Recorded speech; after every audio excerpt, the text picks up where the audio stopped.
ಸಾಕ್ಷಿಯಾಗಿರುವ ಪರಮಾತ್ಮನನ್ನ ತಿಳಿದುಕೊಳ್ಳೈತಿ ಸುಖ. ಅಂತ ಸುಖವನ್ನ ಶ್ರೇಷ್ಠವಾದ ಸದ್ಗುರು ಶಿವಯ್ಯಪ್ಪನವರು ನಮಗೆ ತಿಳಿಸಿಕೊಟ್ಟು ನಮ್ಮನ್ನ ಸುಖಿಯನ್ನಾಗಿ ಮಾಡ್ತಾರೆ. ಅಂತ ಶಕ್ತಿ ಸದ್ಗುರುವಿಗೆ ಮಾತ್ರ ಇರ್ತದೆ, ಬೇರೆದವರಿಗೆ ಇರಂಗಿಲ್ಲ.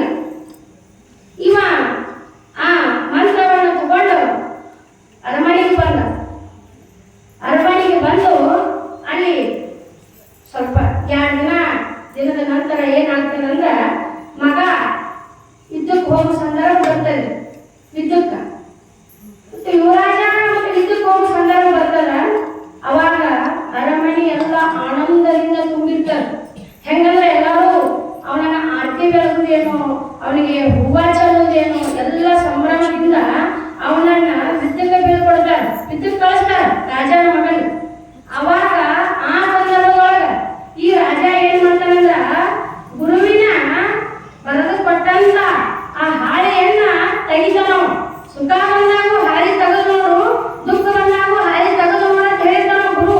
ಅವಾಗ ಆ ಗುರು ಕೊಟ್ಟಂತ ಹಾಳೆಯನ್ನ ಅವ ಏನ್ ಮಾಡ್ತಾನಂದ್ರ ತೆಗಿತಾನ. ಅದ್ರೊಳಗ ಏನ್ ಬರ್ದಿತ್ತಂದ್ರ ಹಿಂದಿ ಒಳಗ ಒಂದು ವಾಕ್ಯ ಬರ್ದಿದ್ರು.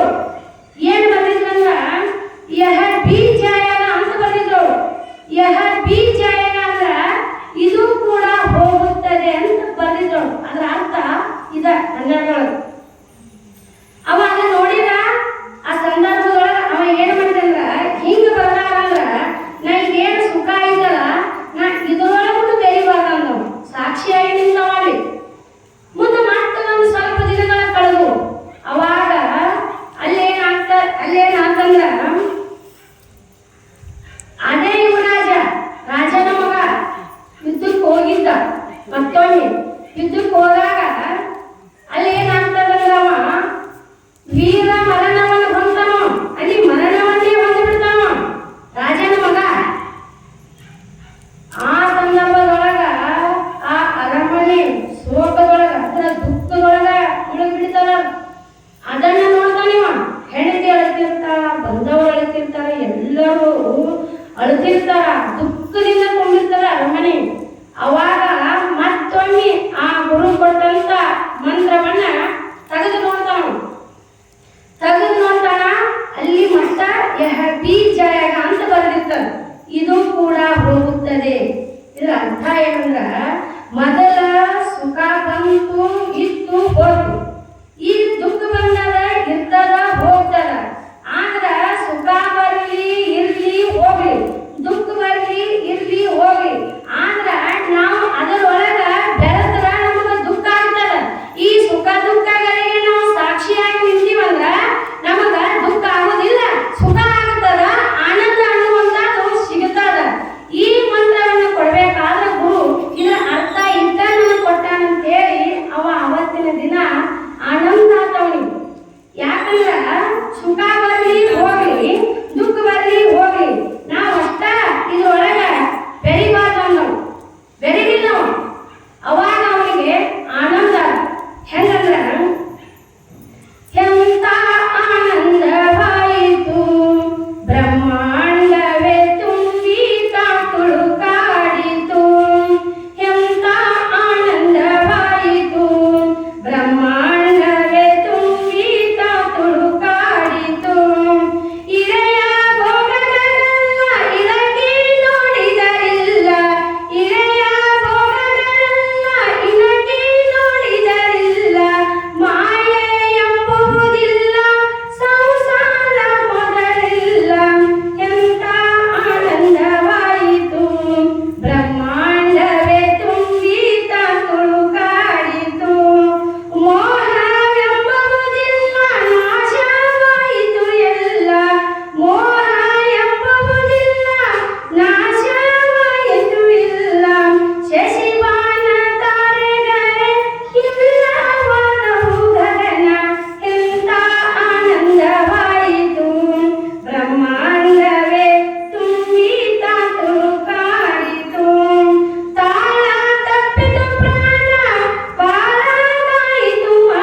ಸದ್ಬುದ್ಧಿಯನ್ನ ಸದ್ಗುರು ಶಿವಯ್ಯ ಪಾಜಿಯವರು ಮಾತೋಶ್ರೀ ಮಹಾದೇವಿ ಅಮ್ಮನವರು ನಮಗ ನಿಮಗ ಕೊಟ್ಟು ಕಾಪಾಡಿ ಅಂತ ಹೇಳುತ್ತಾ ನನ್ನ 2 ವಾಕಕುಸುಮಗಳನ್ನು ಸದ್ಗುರು ಶಿವಯ್ಯ ಪಾಜಿಯವರ ಪಾದಕಮಲಗಳಿಗೆ ಅರ್ಪಿಸುತ್ತಾ ನನ್ನ ಪ್ರವಚನಕ್ಕೆ ವಿರಾಮ ಹೇಳುತ್ತೇನೆ. ಓಂ ತಸ್ತತ್.